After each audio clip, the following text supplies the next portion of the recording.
tightness of time. George Adam with 6 minutes to be followed by Kevin Stewart. At that point, we have to reduce the speeches to 5 minutes. Thank you, Presiding Officer. Like Brian Adam, I have to declare an interest in the fact that Glasgow Airport is actually in Paisley, although ironically not in the Paisley constituency itself, but it's an important part of Paisley and Renfrewshire's economy. And I agree with Brian Adam and others when they say the most important thing is to have more links and direct flights to airports like Glasgow Airport, because I was disappointed myself that Virgin, although they secured the flights, the Heathrow slots for Aberdeen and Edinburgh, they were unable to secure the ones for BMI had for Glasgow, because it was only about 6 months of a difference between BMI actually dropping the flights for that area as well. But for me, air passenger duty is another Westminster tax to attack business in Scotland. Mr Johnson said that APD devolution has superficial appeals but can't see the benefit and why we'd want to use it. Well, for me, coming from an area that has a large airport in its area, it's a major employer, it's about jobs, it's about the economy, and it's about the future of that economy in the area. Within Paisley, working class people effectively try to get jobs within Glasgow Airport, Renfrewshire Council or Chivas Regal. These are the three massive big employers in the area. So for them, anything that involves any of these employers is a major issue. And I would also add that in Renfrewshire itself actually exports a third of all Scotland's exports, and it's a major issue for us in transportation for Renfrewshire and the economy locally as well. But the cross-party group in aviation, ably chaired by Colin Keir, actually we had a discussion on the report that we had from York Aviation. And I have to say I was surprised at the senior level of people that had come over to the meeting themselves, because there was people there that just flown up from the day from British Airways and various other companies.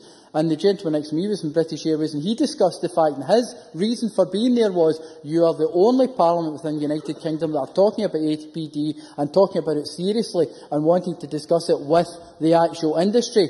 Now, that in itself, well, OK then. I just wonder if the representatives from the industry were able to give you any advice about how you would make up the lost revenue. George Adam. The representative of the industry was actually looking at ways that he could grow his business and make sure that the economies of places like Paisley could actually go further. So that's what he was more interested in. Myself, it was about the future and making sure that we can actually move forward. But as Colin Keir's already mentioned, that before 2007, the York Aviation report said that a family of 4 travelling to Spain in economy class paid £20 APD, and today, or next year, they'll pay £52. Now, for a holiday destination airport like Glasgow, this has huge consequences, and as an airport that's in the business market, it also makes it less competitive.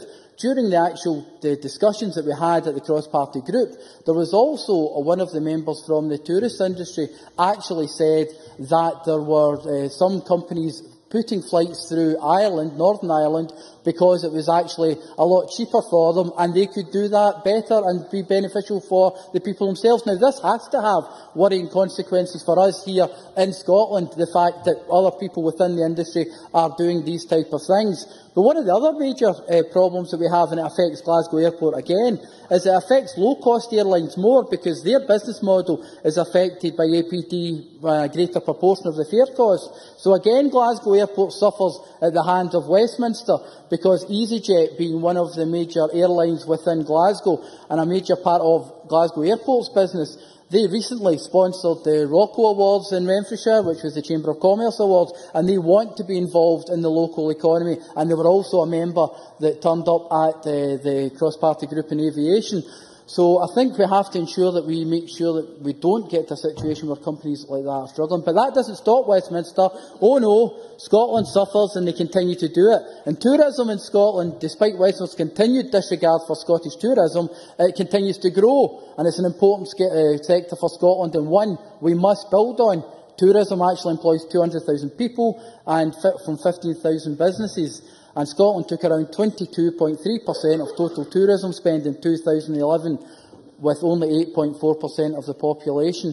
I think we have to ensure that we do have a country, when we're going out and selling Scotland abroad, that we have to make sure that we make it easier for companies to come in and actually the people to come here and see us, because obviously the challenges, economic challenges that there are all over the world, is not just for Scotland here. But Mr Baker and Mr Rennie have said APD in its own is not the be-all and end-all, and I have to say I agree with that, because for me it's about the full economic levers of power, and it's a basket of solutions for us. You know, the devolution of long-haul APD to Northern Ireland shows that what can be done with increased financial responsibility. What could we do with more powers? You know, as Brian Adam quite rightly said, are we going to have business leaders coming to this Parliament and demanding that we have full powers, economic powers in Scotland? That's not such a daft idea as it sounds, because they keep asking for more all the time, as they see the Scottish Government is actually looking forward to business.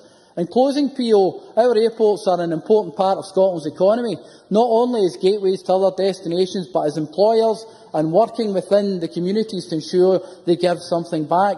We need the extra powers of APD for the Scottish Parliament, because we need the powers to ensure that the aviation industry in Scotland thrives. We have here another example of Scotland's Parliament needing the full economic levers to support our own economy, not some Chancellor in Westminster who has no interest in investing in Scotland. Thank you very much.